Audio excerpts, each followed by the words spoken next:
Nurse us one by one. Amen. Nurse us collectively. Amen. At the end of this gathering, let us help us to praise the holy name. Amen. In Jesus' mighty name I pray. Amen. Our Lord's Prayer.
I'm Councillor David Gardner, and councillor in Woolwich Common, where James was our chairman for many years and treasurer before that.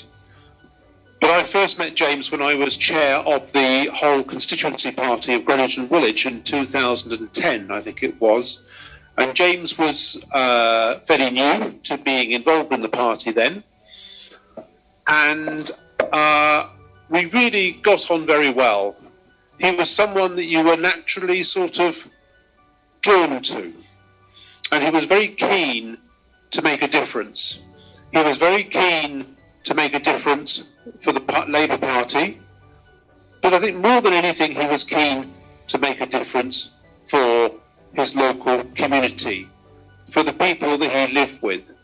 And what John didn't mention is not only the physical transformation, but the sense of community there now is in Barnfield compared to what there was when James, with others, started to get involved and started to do things to bring that community together. Barnfield did have a bad name once upon a time, but through James's leadership, the efforts and support of other people like Susan, like John, like Councillor Ivis Williams and many others, the community now is one of the best communities that we have in the borough of Greenwich. And James's leadership was crucial. And what shone through to me about James was his sense of values.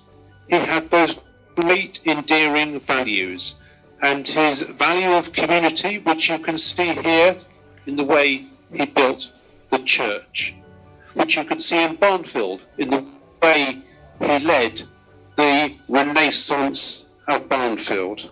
And you can see it also in the way he led Woolwich Common Labour Party to be one of the most effective campaigning branches in our local party, having been fairly dead really beforehand. James was tremendous in that, but also he had this great sense of justice. James would always give a homily at the beginning of our meetings.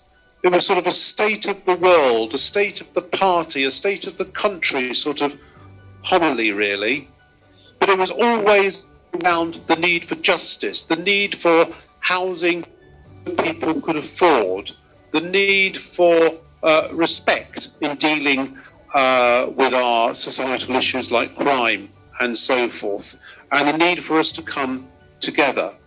He was a great one for justice and social justice.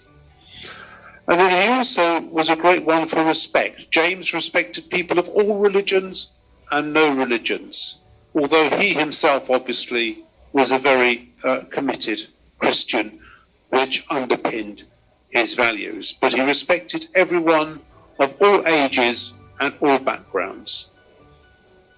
But above all, the thing that really, the value that really stood out for me, for James, was his sense of integrity. He could not stand for people that double dealt.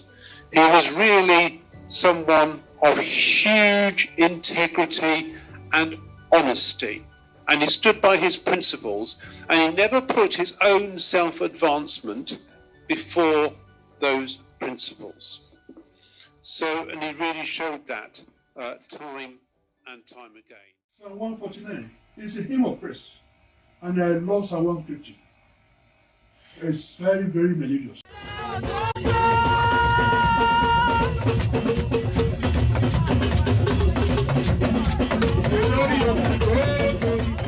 It is my prayer that all listeners today, Lord will bless you manifoldly. All your lost wealth, the Lord will return them in many, many folds.